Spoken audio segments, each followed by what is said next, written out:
The sergeant of arms at Toastmasters, or the SAA, is the person who starts a Toastmasters meeting. So let's break down what the SAA has to do when they go on stage, what are the things they need to say, as well as what are some of their roles and responsibilities even outside of what they speak on stage. Now, before we begin, just a disclaimer, I am saying all these points basis my experience as a sergeant of arms, as well as what I've seen in the few clubs and cities that I've personally visited. Some things might differ from club to club, but on an overall level, this will give you a good understanding. So let's begin. As I said before, the sergeant of arms is the person who starts every meeting, and they usually start by entering the stage with an applause. They're basically trying to get the rest of the members of the club to applaud as well to start the meeting on an energetic level. Now, there's a reason why this is important. Now, in most cases, a Toastmasters meeting happens either early in the morning, on a weekend, or before work begins, or after the workday ends. And usually, a lot of the members are understandably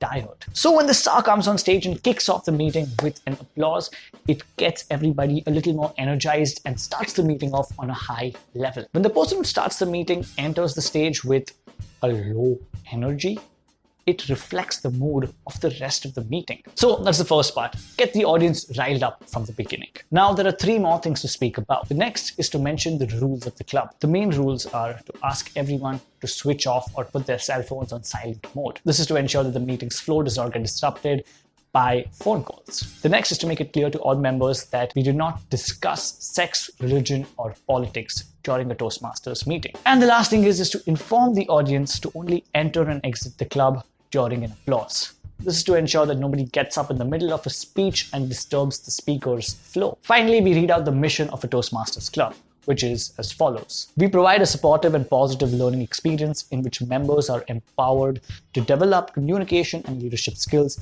resulting in greater self-confidence and personal growth. And finally, we introduce the person who's supposed to take over the stage after us. In most cases, it's the president of the club or the Toastmaster of the day. When I'm introducing somebody, I like to save their name for the end, and we can start off with what they do outside of the club, what their contribution to the club is, maybe a small funny anecdote about them, and finally call them up on stage. We've made an entire video on how to introduce another speaker.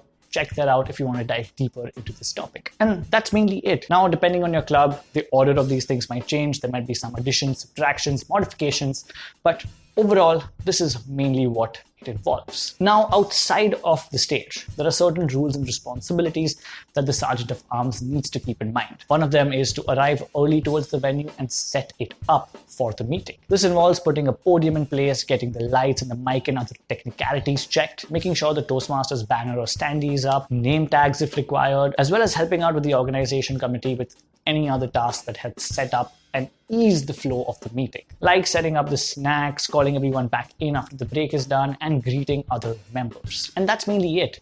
If you need an exact script on how to go about this, we are linking one down in the description below. It's a PDF document. Just click on it, download it, and all the best if you're nominated for this role. If you have any other role to play, like a timer, our counter grammarian, we've made videos on all of these, linking them down in the description below. And if you have an icebreaker speech to give, your first Toastmasters speech, I highly recommend you check out this video right here.